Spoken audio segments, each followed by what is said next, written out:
آپ کو اتنے پاپڑ بیلنے کی ضرورت کیا ہے؟ ہر وقت جناب رکوع، ہر وقت سجدے، ہر وقت نماز، ہر وقت قیام، ہاں جی رات کے قیام، دن کے قیام، یا ایھا المزمل پڑھ لیں تو بھی آپ کو پتہ چل جائے گا۔ فتہجد بہ نافلۃ لک عسى یبعثک ربک مقاما محمودا پڑھ لیں بنی اسرائیل سے تو بھی پتہ چلے گا کہ اللہ کے حضور ہر وقت سجدے، ہر وقت جناب رکوع، ہر وقت قیام۔ تو بات پر اتنے سجدے اور اتنی گرے آزاری اللہ کے حضور، یہ آپ اعلیٰ بھی ہیں سب سے، بے شک نہ آپ آدم کی مثل ہے، نہ آدم آپ کی مثل ہے، بے شک آپ آدم آپ کی مثل نہیں ہے، آپ بے مثل ہیں، نوح آپ کی مثل نہیں ہے، آپ بے مثل ہیں، ابراہیم خلیل اللہ آپ کی مثل نہیں ہے، آپ سب سے اعلیٰ ہیں، ذبیح اللہ آپ کی مثل نہیں ہے، آپ سب سے اعلیٰ ہیں، کلمۃ اللہ جناب داؤد آپ کی مثل نہیں، یعقوب علیہ السلام آپ کی مثل نہیں، آپ ان سے اعلیٰ ہیں، موسیٰ مثل نہیں ہے، آپ اعلیٰ ہیں، اور عیسیٰ آپ کی مثل نہیں ہے، آپ ان سب سے اعلیٰ ہیں۔ تو پھر اتنی گرے آزاری، اتنی عبادت، اتنی ریاضت، اتنی مناجات، اتنی تسبیح ہے، لیل و نہار، اس کا مطلب کیا نکلتا ہے؟ آپ نے فرمایا اے عائشہ، یہ بات تھی جس کے لیے میں نے حدیث پوری عرض کی آپ کی خدمت میں۔ آپ نے فرمایا عائشہ، جتنا اللہ تعالیٰ نے مجھ پر انعام فرمایا ہے، سبحان اللہ، سبحان جتنا اللہ، اللہ تعالیٰ نے، تو صحیح کہتی ہے کہ کوئی ان میں سے میری مثل نہیں۔ جب خود فرما دیا، رات کو بھی میں نے عرض کیا تھا کہ انا حامل لواء الحمد الی یوم القیامہ، میں قیامت کے دن رب کی تعریف کا جھنڈا میرے ہاتھ میں ہوگا۔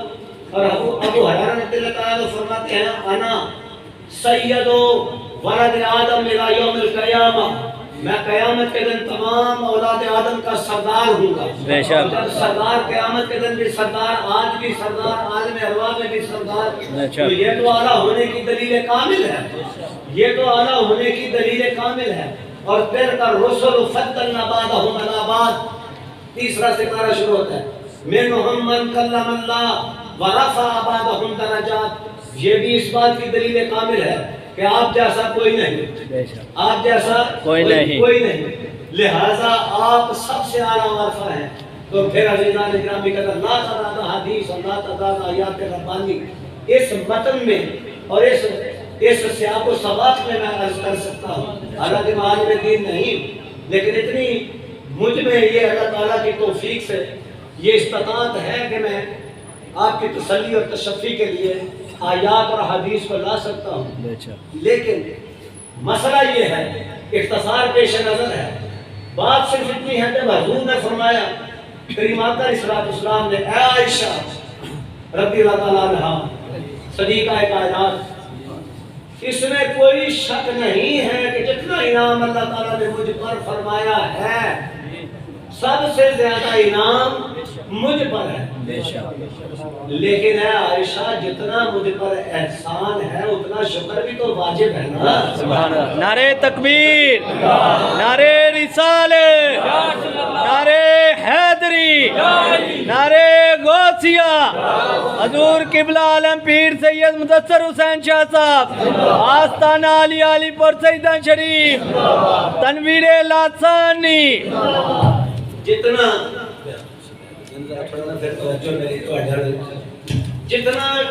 جتنا اللہ نے نعمت مجھ پر عطا فرمائی، مجھ کو عطا فرمائی، جتنی نعمتوں سے مجھے نوازا ہے، اتنا شکر بھی تو مجھ پر واجب ہے نا۔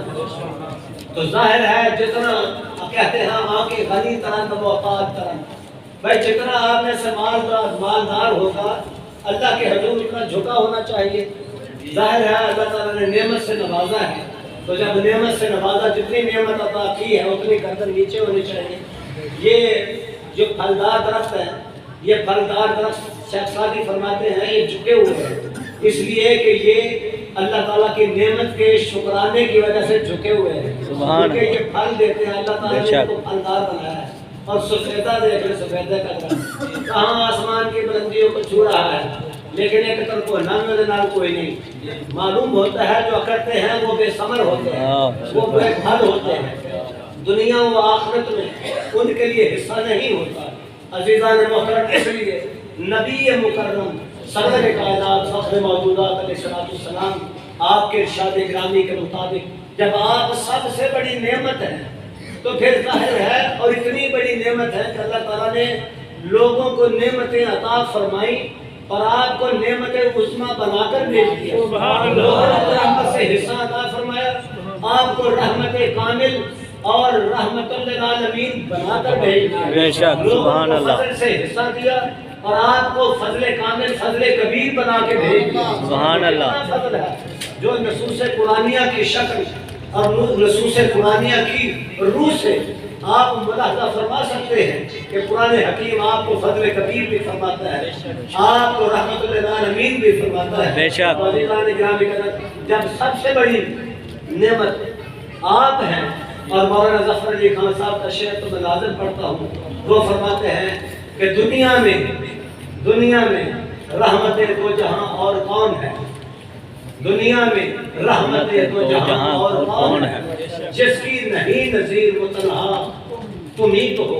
آقا وہ آپ ہی ہیں جن کی مثال نہیں ہے. تو عزیزان گرامی قدر, آپ حضرت عطا بن یسار رحمت اللہ تعالیٰ علیہ مشہور تابعی ہیں. آپ نے حضرت عبداللہ بن عمر بن عاص جو صحابی ہیں ان کی بارگاہ میں حاضر ہوئے اور عرض کی, اے اللہ کے پیارے حبیب کے ساتھی, ذرا مجھے حضور کے اوصاف تو بتائیے کہ تورات میں حضور کے اوصاف کیا ہیں. آپ تو تورات کے عالم تھے. تو آپ نے فرمایا, حضرت عبداللہ بن عمر بن عاص رضی اللہ تعالیٰ عنہ, آپ نے فرمایا کہ اے عطا, حضور علیہ السلام جتنی بھی آسمانوں پہ جو نزول کتب ہیں, نزول صحائف ہیں, ان میں حضور کے تذکرے موجود ہیں اور تورات میں بھی حضور کے تذکرے اسی طرح ہیں کہ آپ کیا ہیں, آپ وہ ہیں جو اللہ کے محبوب کی شکل میں آئیں گے, اللہ کے آخری نبی اور آخری رسول کی حیثیت میں تشریف لائیں گے. آپ وہ ہیں جو برائی کا بدلہ نیکی سے عطا فرمائیں گے. آپ وہ ہیں جو عفو و درگزر کا ایک عظیم پہاڑ ہے جہاں جس کا کوئی مقابلہ نہیں کر سکتا. آپ رحم دلی کا اتنا یعنی پہرے بے قرار ہیں, آپ عفو و درگزر کا ایک پہاڑ ہیں اور آپ کی کوئی مثل نہیں ہے. آپ بازاروں میں چلانے والے نہیں ہیں. آپ کے ہاتھوں پہ کفر کا خاتمہ ہو جائے گا, آپ کے ہاتھوں سے رب کی تعریف کا جھنڈا بلند ہو جائے گا اور آپ دنیا میں بھی کائنات میں اس عالم موجودات میں بھی لوگوں کے سردار ہیں. اور جب حشر کا میدان بقا ہوگا اس دن بھی آپ مخلوق کے سردار ہیں. عزیزان گرامی قدر, آپ نے فرمایا حضور کی, آپ نے فرمایا یہ ہے, آپ نے فرمایا قرآن پاک میں بھی اس کی ایک مثال ہے. بہت سی مثالیں ہیں لیکن اس کی ملتی جلتی بہت زیادہ مثال یہ ہے. جس طرح رات کو میں نے آیا مبارکہ پڑھی تھی, حضرت عطا بن یسار رحمت اللہ تعالیٰ فرماتے ہیں قرآن کریم میں یہ فرمایا کہ اِنَّا أَرْسَلْنَاكَ شَاهِدًا وَمُبَشِّرًا وَنَذِيرًا وَدَاعِيًا إِلَى اللَّهِ بِإِذْنِهِ وَسِرَاجًا مُنِيرًا. یہ حضور کی تعریفیں ہیں. جن کو حضور کی تعریف ہضم نہیں ہوتی وہ قرآن سے اور پھر حاصل کیا کر سکتے ہیں. قرآن تو بتاتا ہے حضور کی تعریف ہے. بے شک, بے جب شک. قرآن سے اخذ کرنا ہے, قرآن سے کچھ لینا ہے, تو عزیزان گرامی قدر پھر حضور علیہ السلام کے اس قرآن سے فیض لینے کے لیے حضور کی ذات سے محبت کرنا پڑتا ہے. بے شک. جب آپ محبت نہیں کریں گے تو پھر قرآن کچھ نہیں دیتا. بے شک. یہ اس طرح ہے کہ قرآن نبی مکرم سرور کائنات صلی اللہ علیہ وسلم کے خصائص, آپ کے جو یعنی جو خصوصیات ہیں, کمالات ہیں اور آپ کے جو امتیازات ہیں اور آپ کے جو امتیازات یعنی انفرادی حیثیت میں ہیں جس سے کسی کو نہیں نوازا گیا. اس سے پہلے انبیاء و رسول کو وہ امتیاز نہیں دیے گئے, وہ خصوصیات عطا نہیں ہوئی, وہ معجزات عطا نہیں ہوئے, وہ شانیں عطا نہیں ہوئی جو حضور کو عطا ہوئی. تو قرآن پاک اس کا مظہر عین ہے. اب قرآن پاک جو پڑھتا ہے حضور کی محبت کے بغیر پڑھے تو حضور کی تعریف نہیں آئے گی. جب حضور کی محبت سے قرآن پڑھے گا تو پھر حضور کے اوصاف بھی نظر آئیں گے اور انبیاء کے کمالات بھی نظر آئیں گے اور حضور علیہ السلام کی انفرادی حیثیت بھی نظر آئے گی. تو عزیزان گرامی قدر، جب انبیاء کے حضور کے تشریف لانے کے بعد جب کفر اور دلالت اور گمراہی کا خاتمہ ہو گیا اور نبی مکرم کی تشریف آنے کے بعد انبیاء پہلے آتے رہے، آ کے چلے جاتے رہے، لیکن حضور آئے ہیں، آگے جانے کے لیے نہیں آئے۔ میں نے رات بھی عرض کیا تھا کہ کسی کا تذکرہ کرنے والا آج موجود نہیں ہے، کسی کی شان بیان کرنے والا آج موجود نہیں ہے، اور اگر کہیں ہوگی تو وہ حضور کی معرفت ہی بارگاہ الہی میں مقبول ہوگا، اس کے بغیر مقبول نہیں ہے، چونکہ ان پر حضور شہید ہے، شاہد ہے، حضور ان پر گواہ ہے۔ جب ان کی گواہی، حضور کی گواہی ان انبیاء کے لیے اللہ کے حضور لازمی ہے، حالانکہ حضور ان پر شاہد کیسے ہو سکتے ہیں؟ وہ انبیاء تو خدا کے بھیجے ہوئے ہیں، اور اہل سنت و جماعت کے عقیدے کے مطابق، مسلمانوں کے عقیدے کے مطابق، حضور کی امت کے عقیدے کے مطابق سابقہ انبیاء پر ایمان لانا یہ ہماری بنیادی ذمہ داری ہے۔ جب ہم ان پر ایمان نہیں لائیں گے تو ہم مومن کہلا نہیں سکتے۔ لیکن اب اللہ تعالیٰ نے جب یہ نبی بھیجے ہیں، اب حضور کی شہادت اور گواہی کی ضرورت کیا ہے؟ اب تو وہ آ کے چلے گئے، اب حضور کی شہادت کی ضرورت کیا ہے؟ تو جب انبیاء کو آ کے چلے جانے کے بعد بھی حضور کی گواہی کی ضرورت ہے، تو عزیزان گرامی قدر، ان کی امتوں کو ملحوظ خاطر رکھنا چاہیے کہ حضور کے کلمے کے بغیر چارہ نہیں، اور اللہ اور اس کے پیارے فرستادہ انبیاء کے تذکرے اور ذکر کی اس وقت تک بارگاہ الہی میں قبولیت نہیں ہوگی جب تک حضور کے دامن رحمت سے وابستہ نہ ہو جائیں۔ تو حضور کے دامن سے وابستہ ہونا اس امر کی دلیل ہے کہ بارگاہ الوہیت میں وہ بندہ مقبول ہوا۔ اب عزیزان گرامی قدر، انبیاء آتے رہے، خدا سے ملاتے رہے، لیکن جس قدر حضور علیہ السلام نے بندے کو رب سے ملایا ہے وہ کسی نے نہیں ملا، ایسا کسی نے نہیں ملا۔ نعرہ تکبیر، اللہ اکبر۔ اور پھر بندے کو خدا سے ملا کر خدا سے جتنا فیض بندے کو لے کے دیا ہے وہ حضور سے پہلے کسی نبی نے نہیں دیا۔ نعرہ تکبیر، اللہ اکبر، یا رسول اللہ، یا علی، زندہ باد۔ برکات الہیہ سے، ربانیہ سے، بھائی سب سے بڑا فیض تو یہ ہے، اللہ تعالیٰ نے جو خود اعلان فرمایا ہے، وَأَنْتُمْ خَيْرُ أُمَّةٍ، بہت سے انعام ہے لیکن یہی پہلے ہے۔ سب سے پہلے امت ہونے کے ناطے ہی آپ پہ امتیاز ہوا، کیا کہ آپ ماننے والے ہیں، تو ماننے والے تو پچھلے بھی تھے، وہ بھی تو اللہ کو مانتے تھے، لیکن ان کا ماننا اور ہے۔ انہوں نے نوح کے توسل سے مانا، انہوں نے خلیل کے توسل سے مانا، انہوں نے کلیم کے توسل سے مانا، انہوں نے جناب یوسف نبی کے توسل سے مانا، انہوں نے عیسیٰ روح اللہ کے توسل سے مانا۔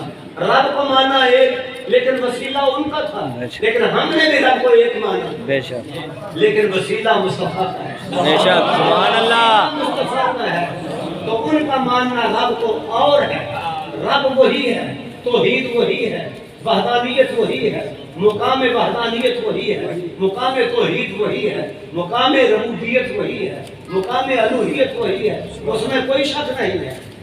اب حضور کے ماننے والے رب کو کیسا مانیں گے؟ ویسا ہی مانیں گے جیسا پچھلا نے مانا تھا، لیکن انہوں نے مانا تھا نوح اور عیسیٰ اور خلیل اور کلیم کے توسل سے، اب ہم نے مانا ہے اللہ کے حبیب کے توسل بے سے۔ شک، سبحان اللہ، اللہ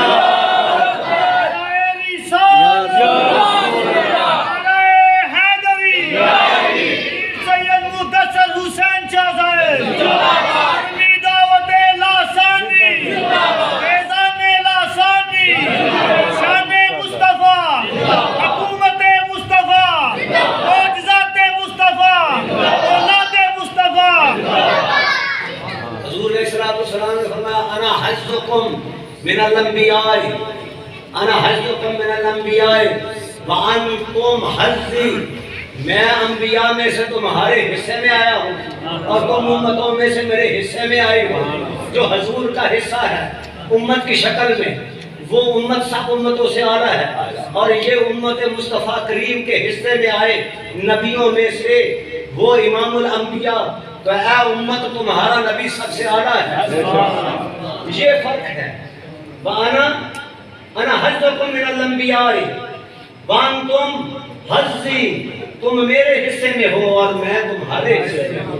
جو تمہارے، آپ خوش قسمت ہیں، آپ مقدر والے ہیں کہ آپ کے حصے میں جو آیا وہ بھی اعلیٰ ہے، اور مصطفیٰ کریم کے حصے میں جو آیا وہ بھی حضور کی وجہ سے اعلیٰ ہے، اور وجہ سے نہیں آیا، وہ حضور کی وجہ سے۔ آپ بتائیں فیض ربانی، انوار ربانی، انوار الوہیت، فیوز و برکات الوہیت، فیوز و برکات ربانی، اب جو انسانوں کو انبیاء کے توسل سے ملے، اب اس امت کو جو ملے ہیں، حضور نے جتنے لے کے دیے ہیں، کوئی اور ہے جس نے اتنے حصے لے کے دیے وہ رب سے نہیں لے کے دیے؟ کیوں؟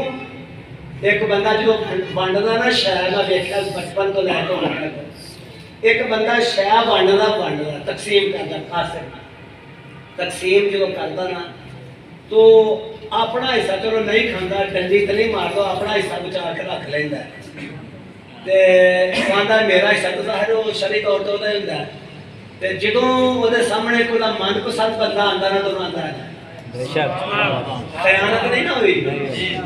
اس واسطے رب نے حصہ بچا کے رکھا تھا سی تواڈے لئی، تے تسی رب دی بارگاہ وچ کنے مقرب ہو کے جدوں تسی آئے رب نے آکھیا اے امام الانبیاء تواڈے سبحان اللہ ماشاءاللہ ٹھیک ہے جی، نور قیامت، نور قیامت، حسین قیامت، اکبر قیامت۔ اب حضور کا آنا کیسا ہے؟ اب حجت الوداع پہ جو ارشاد فرمایا کہ کسی کالے کو گورے پر، کسی گورے کو کالے پر، کسی عربی کو عجمی پر، اور کسی عجمی کو عربی پر کوئی فضیلت حاصل نہیں، ایک ہی صف میں کھڑے ہو گئے محمود و ایاز، نہ کوئی بندہ رہا نہ کوئی بندہ نواز، سب ایک صف ملا کر کھڑا کر دیا، فرمایا ان اکرمکم عند اللہ اتقاکم، ہاں جو رب کے بارگاہ میں تقوی و پرہیزگاری پیش کرتا ہے اللہ کے ہاں عزت والا ہے، تکریم والا ہے۔ عزیزان گرامی قدر، اب کتنی بڑی نعمت ہے حضور کے آنے کے بعد صحابہ کی زندگی میں جو انقلاب ہے، عزیزان گرامی قدر نعمت کے حساب سے کر کے پھر آگے چلتے ہیں۔ علامہ صاحب بھی تشریف فرما ہے، ان کا بھی ابھی بعض سماعت فرمانا ہے، اور نہیں تو تھوڑا روز پانچ پانچ کرنے اب ایک حضور کے صحابی ہیں کعب بن مالک، جن کا ذکر غزوہ تبوک میں ملتا ہے، جو پیچھے رہ گئے تو ان میں تین میں سے ایک ہے، ہلال بن امیہ اور یہ کعب بن مالک ہے۔ اب کعب بن مالک کا جب توبہ قبول ہوئی، جن کا ذکر سورہ توبہ میں موجود ہے، جب توبہ قبول ہوئی تو اس کے بعد ان کے صاحبزادے ارشاد فرماتے ہیں کہ جب بھی آپ جمعہ مبارک کی آذان سنتے تھے، یہ ذرا سنیے حضرت کعب بن مالک رضی اللہ تعالیٰ عنہ حضور کے صحابی ہیں، آپ جب بھی اذان جمعہ سنتے تو حضرت اسد بن زرارہ جو انصار میں سے ہیں ان کو دعا دیتے ہیں۔ تو صاحبزادے فرماتے ہیں کہ میں نے والد صاحب کو خدمت میں عرض کیا کہ حضور جمعہ کی اذان جب بھی سنتے ہیں دعا فرماتے ہیں ان کے لیے بلندی درجات کے لیے، ان کے ممنون مشکور اور یعنی احسان مند ہوتے ہیں، اللہ کے حضور دعا کرتے ہیں ان کے لیے، یہ کیا وجہ ہے؟ کوئی احسان ہے ان کا؟ انہوں نے کہا بہت بڑا احسان ہے۔ کیا احسان ہے؟ انہوں نے پہلی دفعہ مدینہ منورہ میں جمعہ المبارک ہمیں پڑھایا تھا۔ سبحان اللہ ماشاءاللہ، ٹھیک ہے جی، یہ ایک احسان ہے۔ تو جو ایک دفعہ جمعہ پڑھائے اس پر تو اتنا بڑا احسان